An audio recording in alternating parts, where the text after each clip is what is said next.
Wow, that was fast. Fastest intro ever. It was definitely way too fast. Now we'll work on that. But anyway, we are absolutely live with the first episode of our DFS Army MLB pre-lock show. You've got, if you guessed right on Twitter earlier today, you've got me, Chapadong, and you've got Razzle Grinds. Why don't you share your Twitter handle or your X handle or whatever where people can find you so they can ask you all the questions that they want to ask you. At Razzle11Grinds is the X.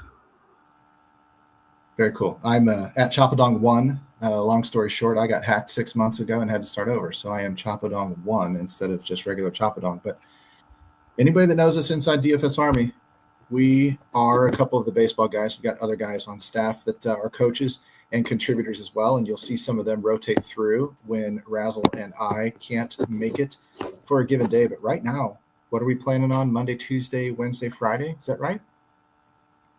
Yeah. That's at a minimum. So minimum, yeah.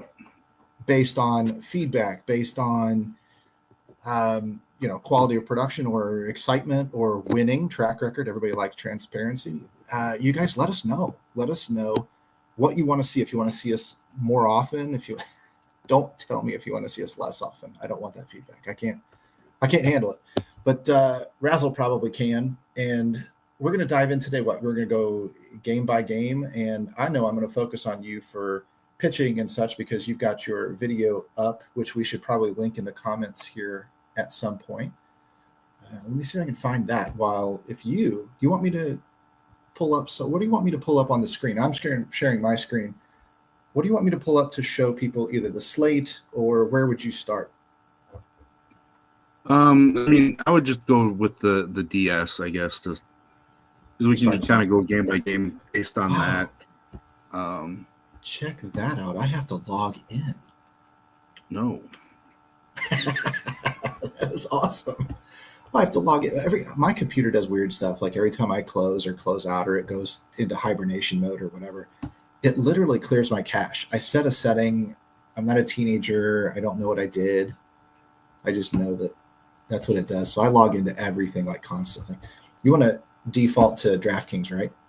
Yeah. I mean, a lot of the discussion can be centered around both sites, but right. I think there's more to debate when it comes to DraftKings, so it's easier to focus on that site first. There you go. So for anybody that doesn't know, if there's a few people here that are not familiar with DFS Army, stumbled across us on YouTube, first of all, thank you for tuning in. Like, thumb up, subscribe, all that good stuff. Follow us because we're going to do this show, 3, 4, 5 times a week.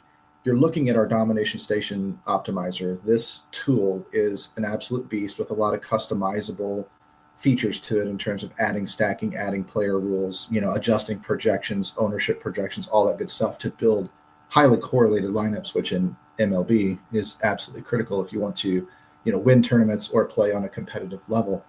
This is the overall slate view. I'll let Razzle walk through, kind of point out maybe what he sees or what he wants to avoid based on this screen or wherever he wants to go. I just wanted to give you at least an overall synopsis at first. So dive in, buddy. Well, I mean, we can just start first game on the list from the DS standpoint. Just easier to go that route.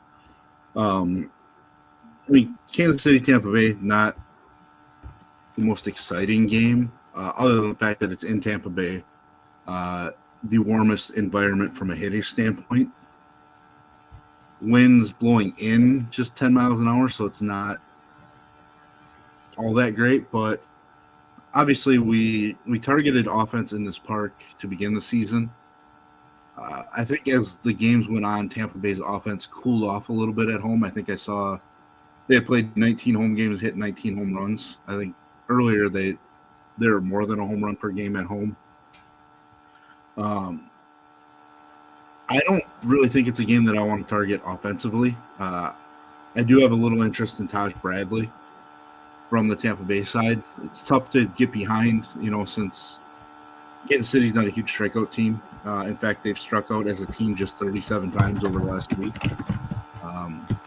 But I think Taj Bradley has enough upside And in the limited history against the batters on the Kansas City roster, Taj Bradley has held them to 0 for 19 with 7 strikeouts. Sample size, yes, but still, Taj Bradley is one of those guys that just has enough upside for us that I think he's certainly in play.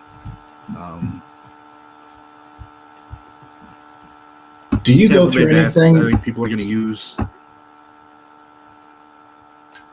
Absolutely. Well, do you go through anything like implied run totals, or do you key on any offenses that way, or are you mostly just picking apart players, and if you see 2 or 3 from a team, then you'll consider the stack, and if you don't, then you'll just stick to one-offs? How do you usually work through that when you're picking up team offenses and such?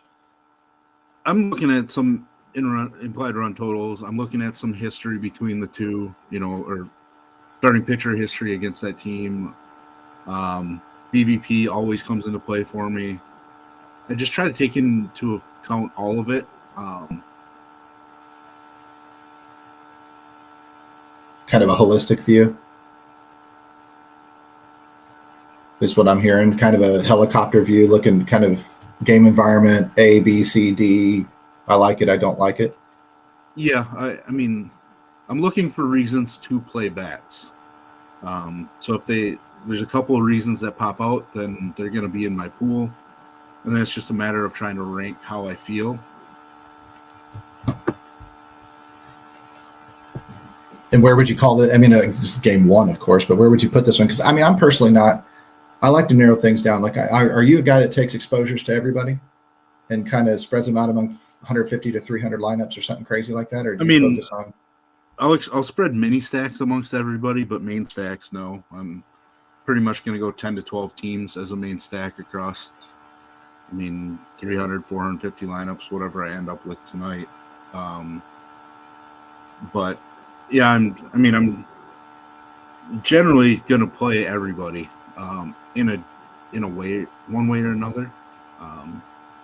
So this game itself, Tampa Bay is going to end up in my main stack pool just because of the ballpark and how they performed at home. Kansas City is not. Okay. So Kansas City would be limited sort of to mini stacks and whatnot. Right. And that's if they pull in at all. And if they don't pull in at all, are you going to adjust it to where a few of them do, or are you really going to worry about that? I mean, I always put a minimum percentage on my mini stacks in our DS.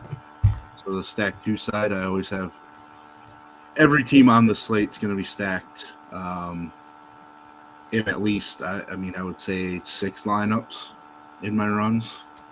Okay. Just because I do believe that every team on any given slate can have a 2-man stack combined for a winning score.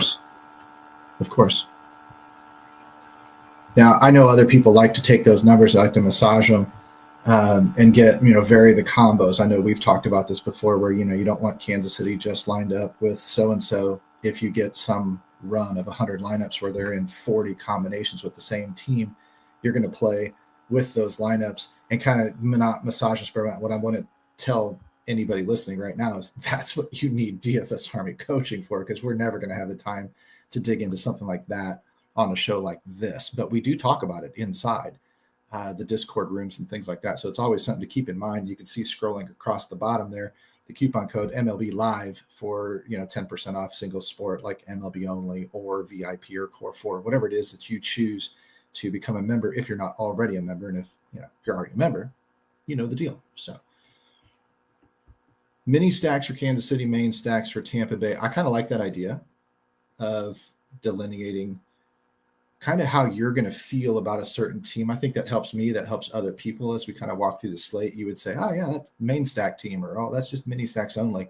That tells me kind of a little bit of a threshold of how much you might like that offense. And then you'll probably say something like, oh, yeah, core stacks. I love these guys. They're going, everywhere. So you have anything to say about that game, or do you want to move on to the next one? We can move on to the next one. I'm not sure if there are any questions. I think there was about the top cash pitcher of the day. I saw that from Soups. So, what's up, buddy? And Phil, of course, said he wants to see us 8 days a week. I have that song going through my head. What song is that? 8 days is a Beatles song. But yeah, Soups wants to know favorite cash pitcher. I mean, you can do that now, or you can save that for the end if you want, and that'll keep Soups hanging on till the very end.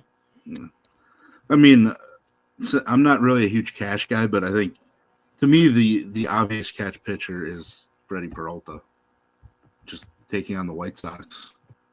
Let me show. I would agree. Actually, it's basically who's taking on the White Sox or who's taking on the Rockies, but the Rockies are in Coors and Schmidt-Shawver is not reliable enough, so it's just take Freddie Peralta against the White Sox.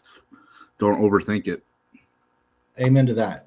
Here's another way I like to do things to confirm when I see something like that on out and about, on Twitter, on wherever I'm kind of gathering some information through the day. I'll always come to the domination station when we load our projections.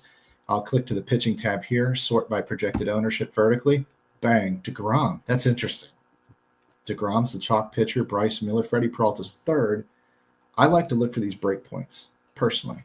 If I'm doing cash games, because I'm a ownership heavy guy on cash games, I probably would be looking at, these couple, but Freddie's definitely in the mix. And then there's a big gap.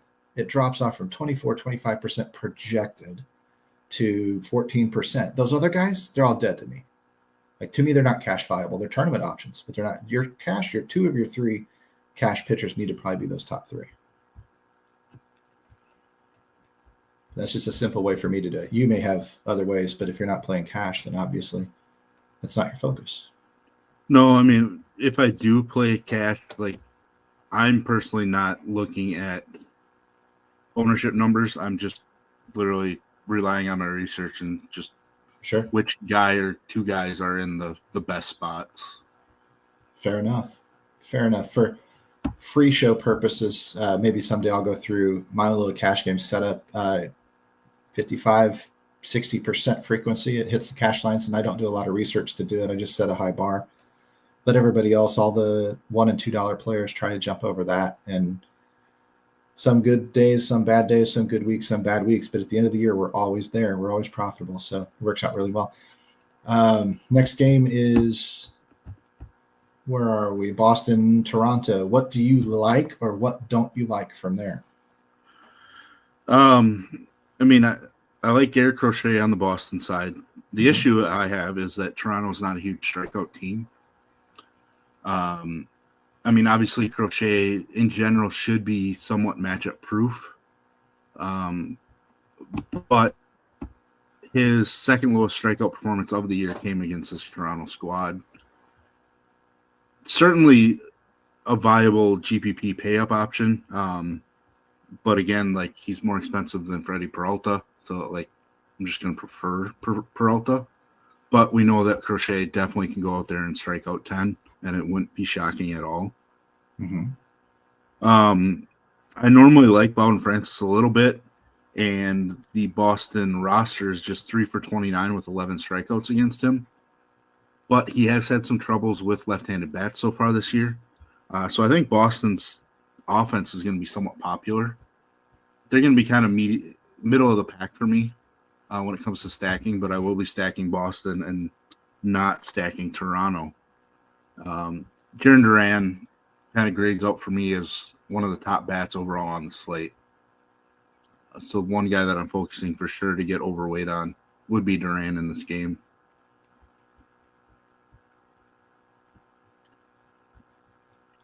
Again, for me with offenses, I try to cut myself down to 5 or 6 teams that I really, really like. We haven't come across one yet. I'll talk a little bit more when we do. It'll be real simplistic. I like the Crochet call. I like the Toronto's not striking out a ton. I really quickly showed people the starting lineups page at DFS Army. You can scroll through there and get all the pertinent stats from, K percentage to team ISO, individual hitting ISOs, things like that, as you're looking at those teams and looking at those lineups as they confirm.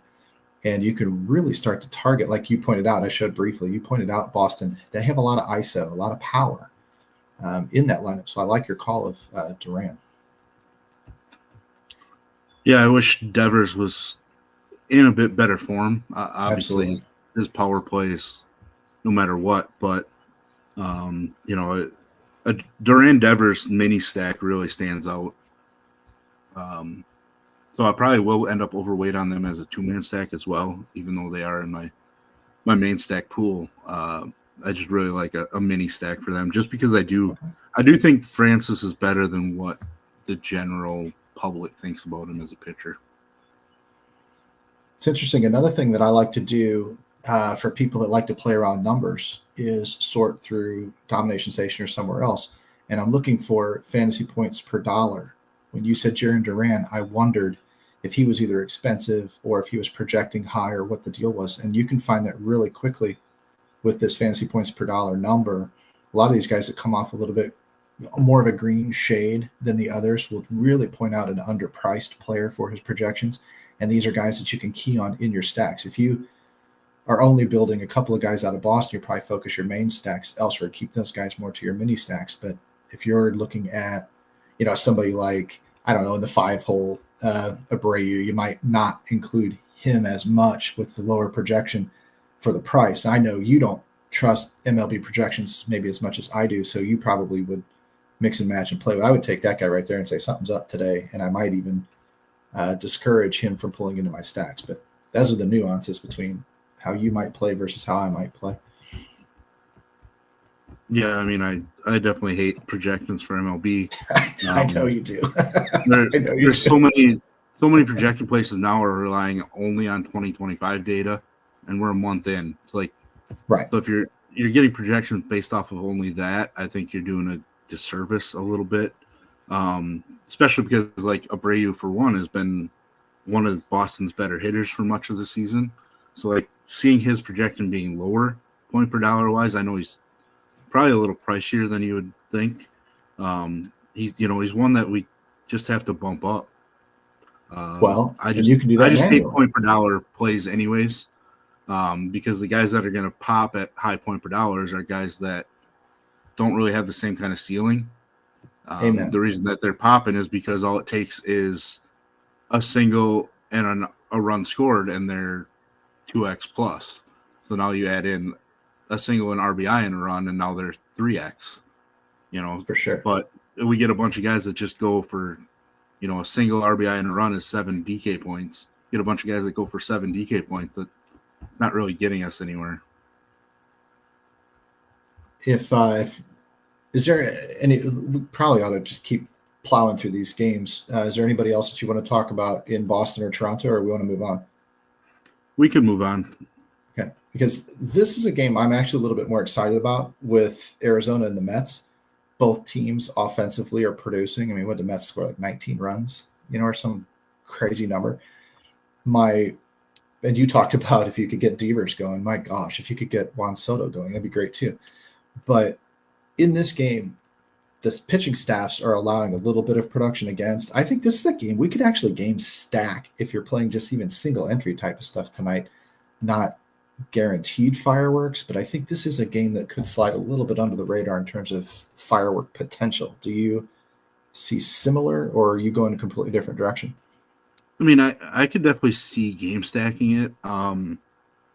Both teams are going to make, well, the Mets are making my main stack pool. Arizona's not. The reason is, and as much as I love Arizona, I really only love them against right-handed pitching. Don't really like their lineup against left-handed pitching. Like them at home better too. Yeah, and at home. But, I mean, also, like, just Gurriel, Moreno haven't really gotten it done. So, most of the productivity from Arizona comes from left-handed bats. I mean, we're not going to predict Suarez to hit 4 home runs again. You're not? Why not? I mean, it might take him another month to hit 4 more home runs. I don't know. But it could happen. I'm just not chasing that. I don't really want to chase the Mets scoring 19 runs yesterday either. Sure. Eduardo Rodriguez does have upside as a pitcher. He didn't make my pitching pool, but he has the ability to be somewhat dominant. I mean, he's had a game this year where he struck out double digits and allowed 4 or 5 runs. So, like, both things can be true. I just think the Mets have a better chance of going off as a team. So that's why they're going to make the pool. I'm just always playing Pete Alonso against left-handed pitching. Like, I'll just gladly play that. And Soto's actually been better against left-handed pitching than right-handed pitching so far this year. Look at these ISOs in the starting lineups page.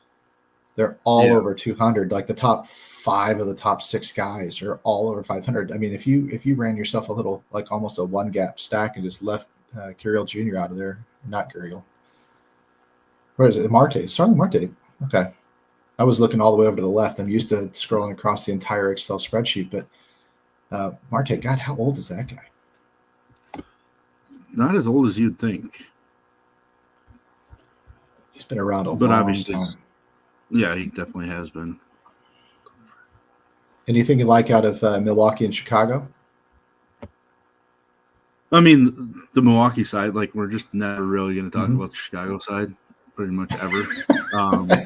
Hence all the red on the lineups page, just disastrous. Yeah, I mean, just ignore it. Lineup's just a pile of crap. But if they win you a GPP, congratulations, you got lucky. You're going to give all that money back to the industry over time because you're just not making good decisions. They did recently win GPPs for people, but banking on that happening again against the top pitcher on the slate, I just, even if you think that Peralta doesn't end up the best pitcher on the at the slate at the end of the night, doesn't mean you need to stack the White Sox.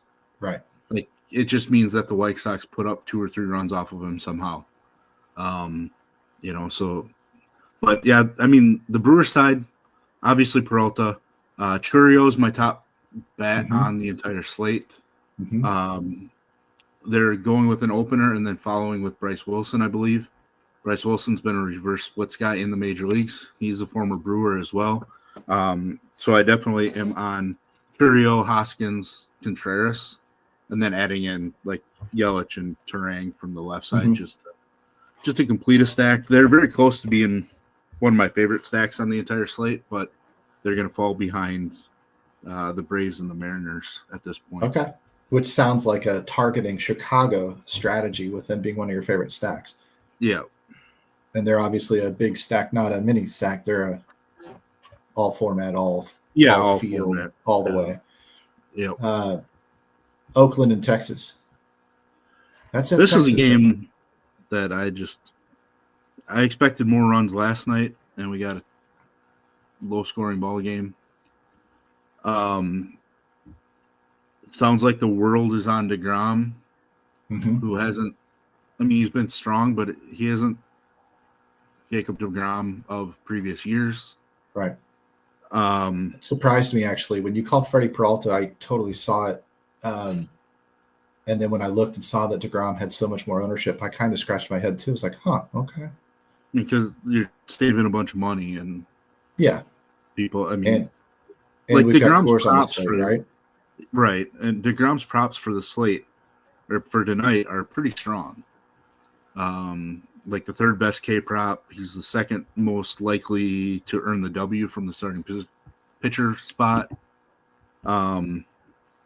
A massive, the team's a massive 218 minus 218 favorite. There's a lot of things working for him, but he's also given up some home runs to this athletic squad.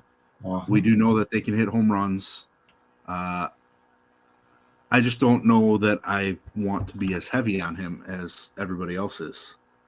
So there's tidbit number one that I hear that's actually really, really good for a free show is that you would be going underweight DeGrom, not fading completely, but you'd be going underweight DeGrom because you feel that ownership's a little bit high and you feel that Oakland or former Oakland could touch him up a little bit, which actually generates leverage for you to win some tournaments if that comes to fruition.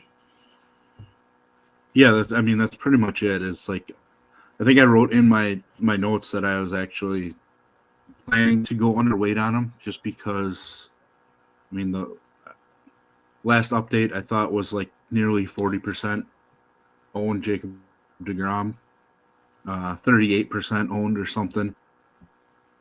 I feel like I can take advantage of, still using DeGrom, getting the benefit of if he does get it done at 25-26% in my runs, still be underweight, being able to apply that percentage to a couple guys that are a little more expensive, but that are combined, just over half his ownership in Logan Webb and Nick Pivetta, who offer very similar holdings.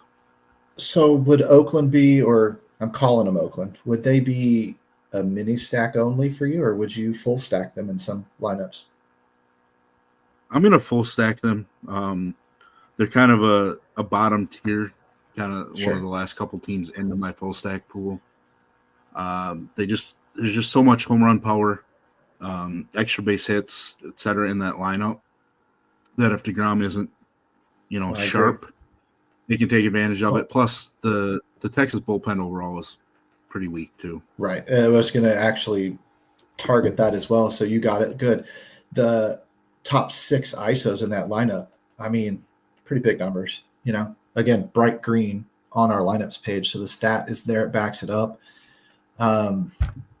I figured when you said you were going down a little bit on your DeGrom ownership, that when I do it, at least when I'm playing with Domination Station, that it opens up a lot of times me, if I like the other side in any way, shape, or form, to go a little bit higher. Like instead of 4 or 5% Oakland, I might go 8%, 9%, something like that, kind of bump them up a little bit and take advantage of that leverage, kind of double whammy it. Yeah, I would think that they end up around 6 to 8% of my main stack. Nothing I'm going crazy with, but I am going to take an extra 2 or 3% of them if I'm really building a lot of lineups, if I do something like that. Now, in a single entry, I have absolutely no issues. If that's where you want to put your bacon, if that's where you want to fry your bacon tonight, it's risky. It's a large slate. But stacking against the chalk in a vulnerable spot with that kind of power at the top of the order, I mean, you could make worse. You could stack Chicago. You could make worse decisions. So, I don't know. I like it. Detroit, Houston. Not really a game I want to target offensively. I got him with you. I could just skip right over it, to be honest with you. I mean, I'm going to use Reese Olson. I did make Ryan Gusto my last pitcher in my pool. So that means you're all Detroit core stacks, right? Yeah. I mean, like it's really just based off of that. I think he's a decent real life pitcher. Mm-hmm. Strong enough K prop at 5.5. Game total in this one's just 7.5 and it opened at juice on the under. I haven't looked at the recent iteration of it, but I think it's just a pitching matchup. We did play both pitchers in this matchup last night, and the outcome wasn't the greatest for either guy. But I do think we can go back there. I think Gusto's a better real-life pitcher than people think. Reese Olson has really surprised some people this year. And with Houston basically having just one left-handed bat, I think he's in a great spot, even though the Houston offense woke up a little bit last night against Flaherty. Okay. I mean, bats wise, if I am using anybody, I guess I am using some Detroit stack just because I like left-handed batters against Gusto, and Riley Green seems to be turning it on a bit. Kerry Carpenter's always got power. Colt Key, they have a handful of left-handed bats in their lineup tonight. I personally am not probably even going to look much at this game if I end up getting some pitching out of it, I guess. But I'm not. I would, like I said, when I try to cut down to 5 or 6 offenses, these two aren't making the grade for me. So I mean, we can spend very little time on that, being that the late 3 games have some teams on them that we're probably going to want to focus on. So, but Atlanta, you want to do Coors now, I guess, since it's the next on the list. Yeah. I want to check the weather station. You brought that up before too. Let's look at that really quick. See what the temperature and whatnot is. Yeah, I mean, wind blowing out in Coors.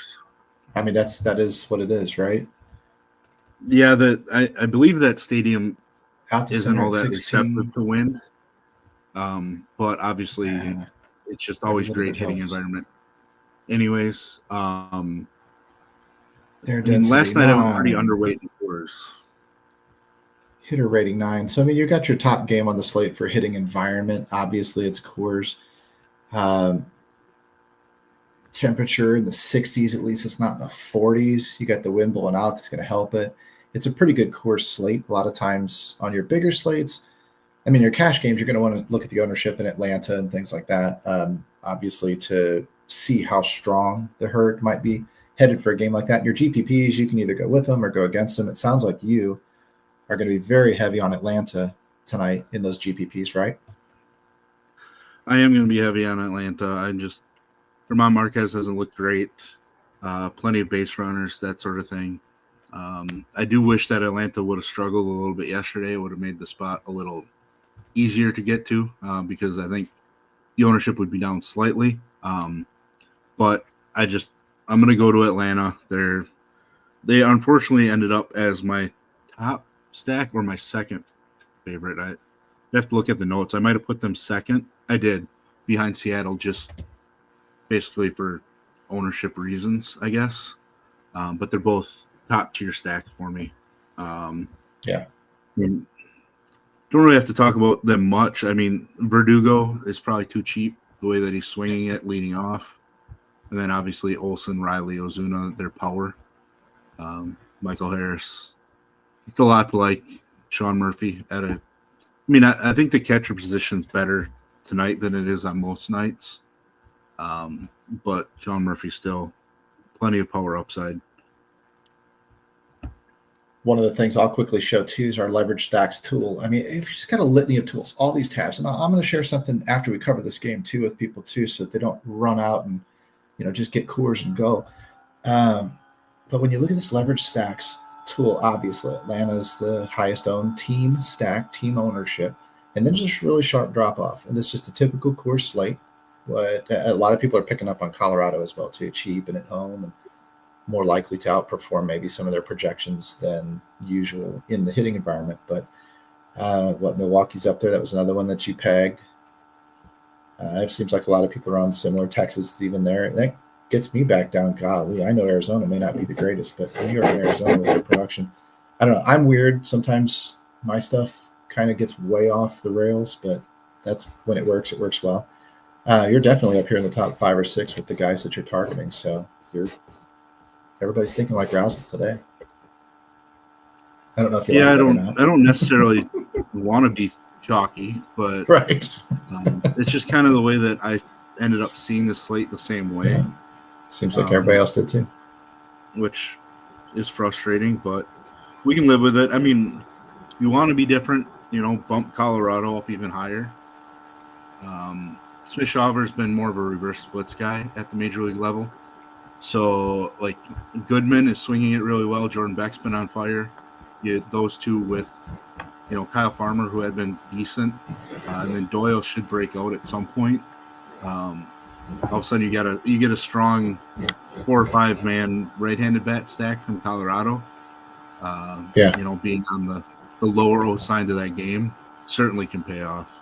They're obviously always a game stack environment too, if people want to do that, because a lot of people do go somewhere else for mini stacks other than Colorado, or the other way around, where if they do load up 5 bats from Colorado, they'll take 2 or 3 from somewhere other than Atlanta. So you do get, you can find a way into some unique lineups there. In the leverage stack tool here, I flipped it really quickly instead of ownership to leverage rank, and I'm surprised that the Dodgers are top. I guess it's a Coors slate, and they're expensive. The Mets jump to number 2. Atlanta jumps to number 3, which really surprises me on a Coors slate. I wouldn't think they would generate a ton of leverage, but I guess it's salary driven, and people aren't going to be able to afford the full. I wouldn't probably even mini stack Atlanta. I'd probably go full 4 or 5 for the leverage if I could get it.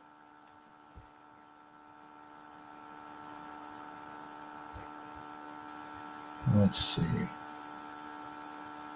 Where else might we go? I guess we'll just run on down to the next game. That's what Angels and Seattle. You said you like Seattle too, which I like. They've been producing, man. Their team OPS is top 5 in the league this year. Something like that. They've got a pretty decent lineup rolling.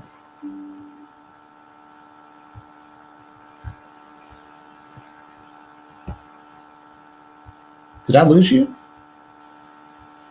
Oh, I might have lost Rousel. No. Everything kind of. I really think it's just. I really think it's just the fact that Atlanta should be higher owned than what they're coming in at.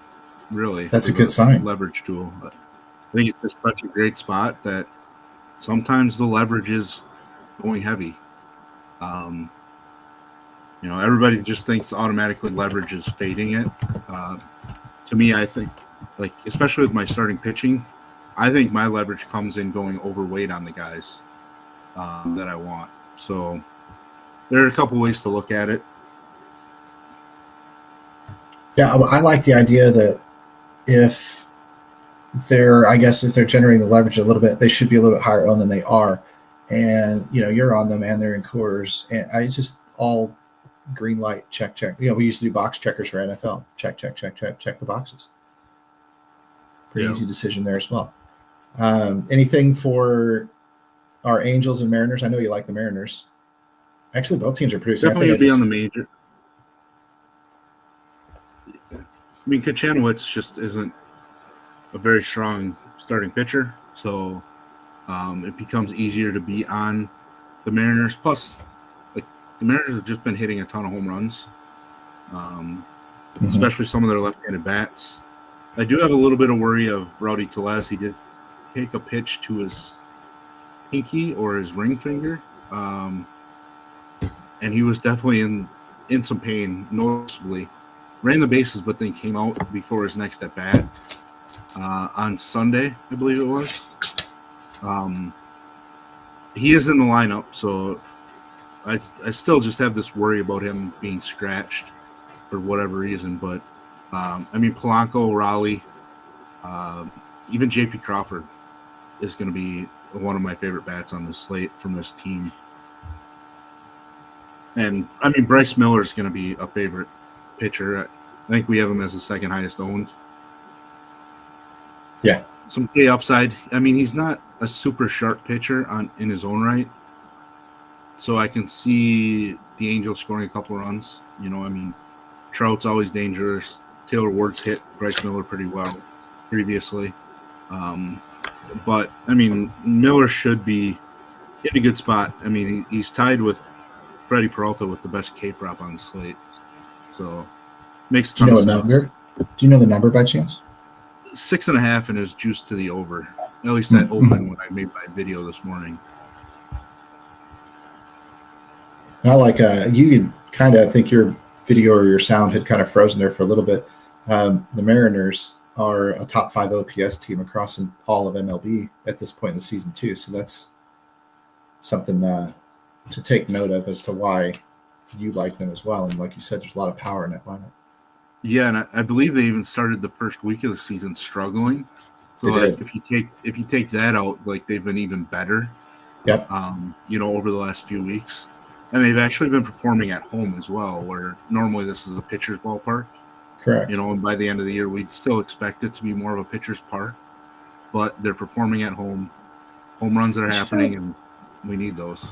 Just because it's a pitcher's park doesn't mean that the home team can't smash one out. My other teams might suffer when they come in, but right. Good offenses happen in every park. And the park factors, I don't want to say it's an overrated stat, but because it's very true. It's very transparent. It's very honest in what it is, but it varies kind of from year to year to year based on, good teams, bad teams. Like back in the early 2000s when Colorado had some real beasts for teams, the park factor was inflated even more than it is now because the team is a little bit more inept, and that makes a difference. They might slide to 2 or 3, and everybody thinks, oh, well, they're only the third best park in baseball. No, BS. They're still one of the best.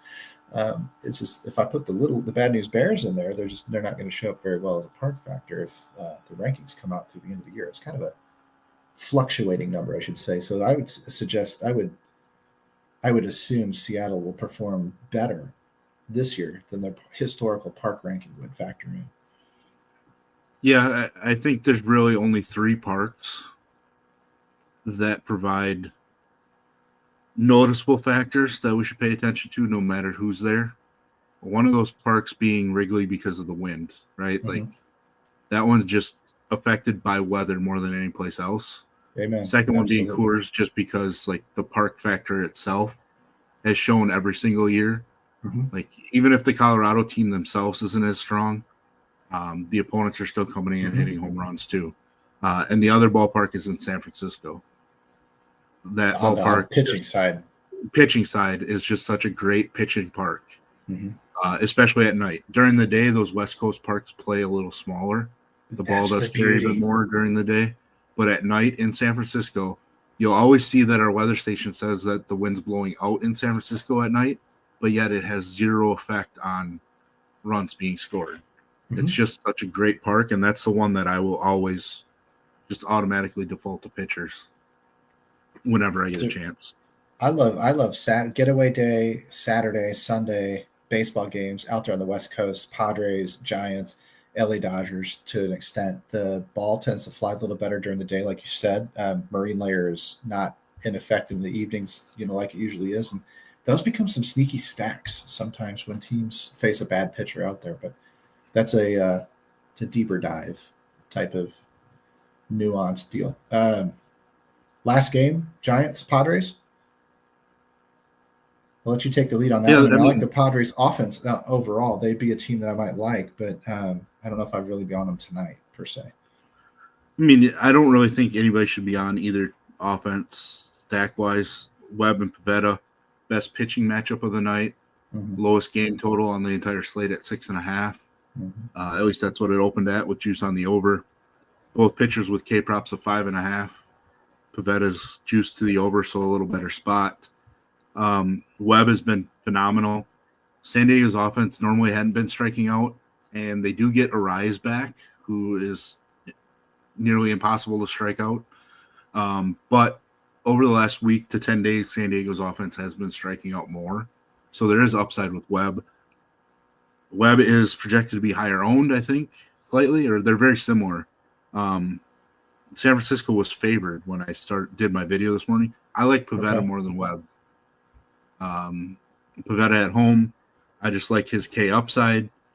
I like the spot more for Pivetta than Webb, so I prefer to go with Pivetta.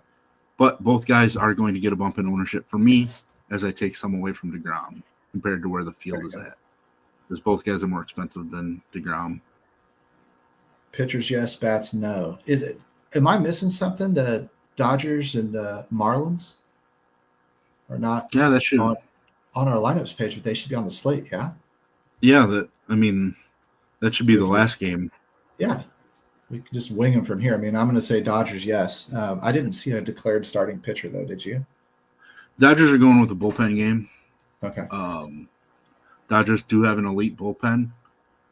From a late inning standpoint, I'm not really sure what their plans are for the first few. With that said, Miami's just a weak enough offense. They do have a couple guys that have shown some upside. Augustin Ramirez has been a stud at the catcher position since they called him up. Mm-hmm.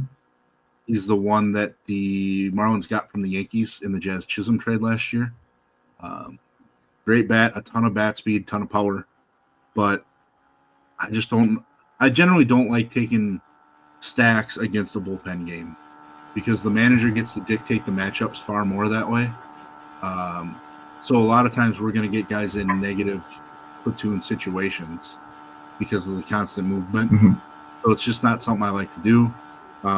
Dodgers always going to be in play. They are in my stack pool. They're in my middle tier. Okay. I didn't want them to be, because they are taking on a former Cy Young winner in Alcantara. Problem is I don't think he's fully healthy yet. No, his ERA is ballooned. He's had some rough outings.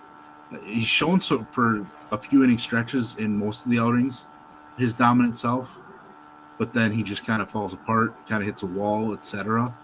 The Marlins definitely want him to turn it around, because he's going to be the number one trade piece in all of baseball leading up to the trade deadline.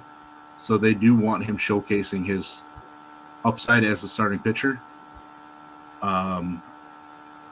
If he was on top of his game, he'd be a pitcher I'd actually consider tonight, because the Dodgers can strike out. Like, they have a bottom half of their lineup can be gotten out at times. But the way that Alcantara's been, some walks have creeped in. His K numbers aren't as strong. I think the Dodgers bats certainly have upside, and it looks like Ohtani's starting to heat up again. Pages has been absolutely on fire. Max Muncy had a multi-hit game last night, so maybe he's waking up. I don't know. Mm-hmm.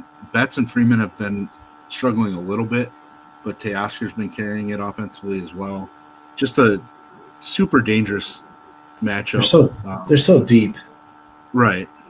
There's just anybody in that lineup is fair game. I've got to probably start putting a wrap on this, because I've got a wife to pick up from work. being that we got through all those games, I would encourage people to head into Discord and ask questions and stuff like that as we lead up to lock. But I did want to ask you, because we've got your pitchers, what are your 3 favorite stacks tonight? I mean, your big ones that you're going to be the most exposed to, if you don't mind sharing. I mean, Atlanta, Seattle are my top 2, and then most likely my third stack is going to be Milwaukee. Nice. It's either them or I debated going back to Texas, who was my top stack last night for GPPs. But I might avoid doing that to myself 2 nights in a row because I don't really want to get bent over again. Nobody likes being bent over. I like it. They're different than mine. I would honestly, I've got just something in my head with the Mets. It's not point chasing. It's just the devastating nature of that lineup. And Dodgers are always a go-to for me because when like I said, cut it down to 5 or 6 teams, it's just Dodgers are. If the Cubs are on the main slate this year, the Cubs are going to be in there most nights too. I do like Seattle. I picked up on that one as we went through there. And my honorable mention, I guess, would be Atlanta, just because of the surprise and leverage that they're generating out there in Coors. I would have almost considered tonight kind of a fade type situation, but that's just kind of too much ownership or too much positive indicators as well. It's kind of showing that the herd might be right. And so I would have to at least pick up some Atlanta. It's interesting that you have them as your top stack. We vary there. So no offense to you. I hope the game falls flat, but I hope not, because I just started a challenge yesterday where I MME 1 contest on DraftKings for the full 150, and I used just 1 team as a main stack in it. And yesterday was Texas, so I cashed 0 of 150. Tonight it's going to be Atlanta. I'm gonna. Yeah, I like it. And I'm certainly not going to go against you. You've won far larger GPPs. I mean, I might pop off the quarters and the mini maxes and the whatevers from time to time, but you've won the bigger dollar ones. You are definitely a baseball guru. I see that Tattoo shared his. Darth popped in here tonight, said that Cincinnati and St. Louis is postponed. Hats off to a lot of the other guys that are in here popping in comments and stuff. What I'm going to do next time when I get into a flow of sharing some of the screens and stuff back and forth, and I'll start popping some of these comments in here as well. And we want to make this definitely an inclusive half hour or so for everybody. And, look for us 4:30 Central, 5:30 Eastern, 4 days a week at least. And then we'll keep people posted on the others. But like I said, I'm on a hard stop because I've got to get out to pick up my wife for a 1-car family for now. And not that anybody cares about that, but if you wanted to carry on, you can, or we can cut it off here and just jump back into Discord. Totally up to you. No, we can cut it. I mean, I like the shorter shows. My goal is 45 minutes each day. Kind of gives me time to work through the DS for my runs because I haven't submitted any lineups yet. So okay, well, let me let you get to that. I'll remind people that this is the most interactive coaching group you're ever going to find if you're not already a member. Use that coupon code MLB Live for 10% off if you join today. So, come into the room, say hi to me, say hi to Razzle, say hi to Darth Pasta, Tattooed Freak, all the other coaches, and we will fix your game, man. We will get you turned around. We'll introduce you to all the tools, the fundamentals, and everything else. Razzle's the MLB guru, the leader of the pack, and he's happy to help you. I'm going to put you on the spot there. I know I would, you would, everybody would. So I guess with that, we'll call it a day, huh? I'll see you back here. Works, and we'll be back at it. 23 and a half hours, right? Set your timers. Yeah, roughly. Easy math. All right, take care, buddy. I'll try and pop in a little bit later tonight. We'll go through questions, what we want to change up for tomorrow if we do anything. And everybody else, we'll see you tomorrow. All right, sounds good. All right, see you, buddy. Yeah.